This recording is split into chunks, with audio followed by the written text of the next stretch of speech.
Supreme कोर्टाने देशातील अनुसूचित जाती आणि जमातींच्या आरक्षणाअंतर्गत उपवर्गीकरण करण्याचा निर्णय दिल्यानंतर 1 ऑगस्टला जो निकाल दिला, या निकालाचा आधार घेत हरियाणाच्या नवनिर्वाचित सैनी सरकारने अनुसूचित जातींमधल्या आरक्षणामध्ये वर्गीकरणाचा निर्णय घेतलाय आणि या निर्णयामुळे अनुसूचित जाती जमातींमधल्या उपवर्गीकरणामुळे आरक्षणाची गणितं बदलण्याची शक्यता आहे। सुप्रीम कोर्टाने देशातील अनुसूचित जाती आणि जमातींच्या आरक्षणाअंतर्गत उपवर्गीकरण करण्यासंदर्भात 1 ऑगस्टला निकाल दिला। या निकालाचा आधार घेत हरियाणाच्या नवनिर्वाचित सैनी सरकारनं अनुसूचित जातींमधील आरक्षणामध्ये वर्गीकरणाचा निर्णय घेतलाय। या विरोधात बसपाच्या अध्यक्षा मायावतींसह वंचितचे अध्यक्ष प्रकाश आंबेडकर हे पुढे सरसावले। दोन्ही नेत्यांनी भाजप सरकारवर दलितांमध्ये फूट पाडण्याचा आरोप केलाय। मायावतींचा भाजपवर काय आरोप? हरियाणाच्या नव्या भाजप सरकारचा निर्णय म्हणजे दलितांमध्ये पुन्हा फूट पाडण्याचं आणि त्यांना आपापसात भांडत ठेवण्याचं षडयंत्र आहे। हा केवळ दलित विरोधी नाही तर उघडपणे आरक्षण विरोधी निर्णय आहे। काँग्रेसप्रमाणेच भाजपही आरक्षण आधी निष्क्रिय आणि निष्प्रभ करण्याचे आणि शेवटी ते संपुष्टात आणण्याच्या षडयंत्रात गुंतलं आहे, जे अत्यंत अन्यायकारक आहे। खरं तर SC, ST आणि OBC समाजातील फूट पाडा आणि राज्य करा या विरोधात जातीयवादी पक्षांनी केलेला लढा आणि त्यांचे आरक्षणाविरोधी षडयंत्र इत्यादींचं नाव बसपचेच आहे। या घटकांना संघटित करून सत्ताधारी वर्गात एकत्र आणण्याचा आमचा लढा सुरूच राहणार। आंबेडकरांचा भाजपसह काँग्रेसवर निशाणा। हरियाणा आणि महाराष्ट्रात भाजपने अनुसूचित जातींमध्ये क्रीमी लेअर आणि वर्गीकरणाच्या सर्वोच्च न्यायालयाच्या निकालाची अंमलबजावणी केली आहे। कर्नाटक आणि तेलंगणात काँग्रेसनेही त्यांचं अनुकरण केलंय। भाजप आणि काँग्रेस हे दोन्ही एकाच नाण्याच्या दोन बाजू आहेत। दोघांनाही अनुसूचित जातींमध्ये विभाजन करून समाजाला एकत्र येण्यापासून रोखायचं आहे। भाजप आणि काँग्रेसला आरक्षित घटकात विभाजनाची बीजाची पेरणी करून राजकीय लाभ करून घ्यायचा आहे। हरियाणामध्ये भाजपच्या सरकारने आरक्षण उपवर्गीकरण आणि क्रीमी लेअरचा जो निर्णय सर्वोच्च न्यायालयाने दिलाय तो लागू केला आहे। आम्ही त्याचा विरोध करतोय, आम्ही त्याचा निषेध करतोय। मुळात सर्वोच्च न्यायालयाला या संदर्भात निर्णय देण्याचा अधिकार नाही।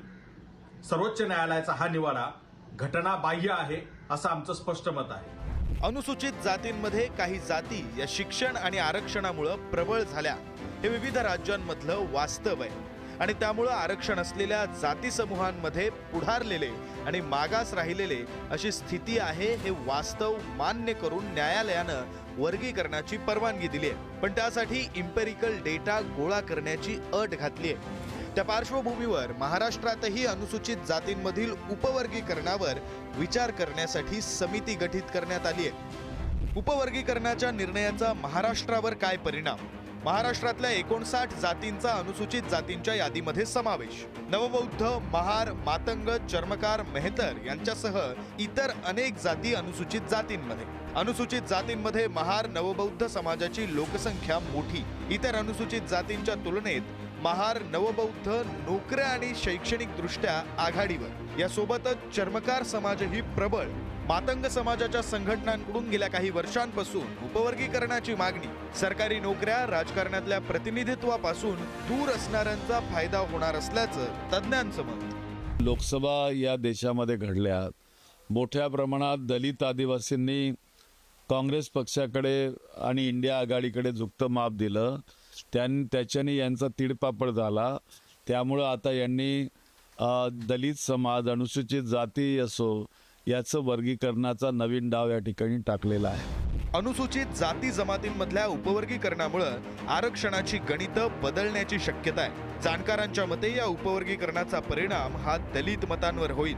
सब क्लासिफिकेशनमुळे SC, ST मतं विभागली जातील। या प्रत्येक समाजामध्ये राजकीय गट तयार होतील। राज्यांच्या पातळीवर राजकीय पक्ष त्यांच्या फायद्यानुसार उपवर्गीकरण करण्याचा प्रयत्न करण्याची शक्यताही नाकारता येणार नाही आणि त्यामुळं लोकसभेला संविधान बचाव हा मुद्दा चालला तसा विधानसभेला दलित आरक्षण बचाव हा मुद्दा महत्त्वाचा ठरण्याची शक्यता आहे। ब्युरो रिपोर्ट, पुढारी न्यूज।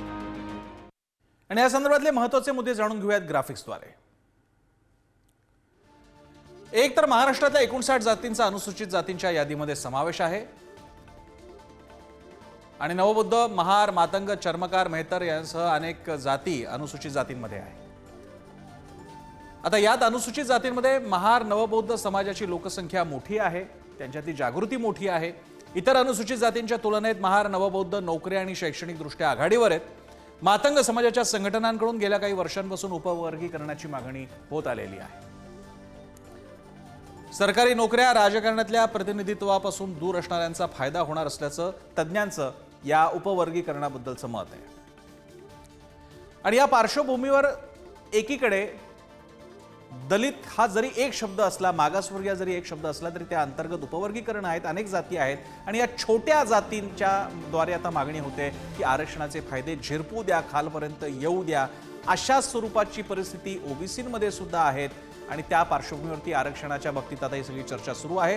त्यातला खास करून संविधानाद्वारे देण्यात आलेलं आरक्षण हे शेड्यूल कास्ट आरक्षण, SC ST आरक्षण असल्यामुळे त्याबद्दलची चर्चा अधिक गंभीर आणि संवेदनशील ठरते. विशेषतः उपवर्गीकरण हे हितकारक, बाधक की आरक्षणाला धक्का देणारं, अशी ही चर्चा आहे. आणि याबाबतीत बोलण्यासाठी आपल्यासोबत आहेत डॉक्टर ऋषिकेश कांबळे, जे स्वतः ज्येष्ठ समीक्षक, विचारवंत आहेत आणि अभ्यासक आहेत. कांबळेजी, आपलं स्वागत आहे पुढारी न्यूजवर. या सध्याच्या परिस्थितीकडे आपण कसं पाहताय? एकीकडे वंचितकडून, मायावतीकडनं याला आरक्षण संपवण्याचा डाव, धक्का देण्याचा असा आरोप होतोय, आणि दुसरीकडे अशाही दलित मागासवर्गीयांमधले घटक आहेत की ज्यांचं म्हणणं आहे आरक्षण आता झिरपू द्या. काय सांगाल? भारत स्वतंत्र होण्यापूर्वी जी संविधान समिती, घटना समिती अस्तित्वात आली होती, त्या घटना समितीमध्ये जवळपास 93 बॅरिस्टर होते. या 93 बॅरिस्टर त्या समितीत असताना डॉक्टर बाबासाहेब आंबेडकर यांनी सामाजिक, सांस्कृतिक असा पिळला गेलेला जो वर्ग आहे, या वर्गासाठी आरक्षणाची तरतूद, राखीव जागेचं धोरण हे त्यांनी घटना समितीच्या समोर ठेवलेलं होतं. विपुल अशी चर्चा त्यावेळी झालेली आहे आणि देशभरातले तत्कालीन देश बाबासाहेब आंबेडकरांनी आधी ST साठी तरतूद केली, अनुसूचित जमाती, शेड्यूल ट्राईब, आणि नंतर मग त्यांनी SC साठी तरतूद केली, शेड्यूल कास्ट. ही तरतूद अकारण झालेली नाही.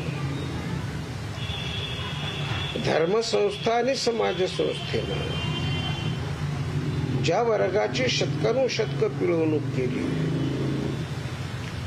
त्या वर्गाला समपातळीवर आणण्यासाठी हे राखीव जागेचं धोरण, आरक्षणाचं धोरण हे आखण्यात आलेलं होतं. त्याआधी जगात पहिल्यांदा कोल्हापूरचे राजे राजर्षी शाहू महाराज यांनी 1902 आरक्षणाची तरतूद त्यांच्या संस्थानात केलेली होती.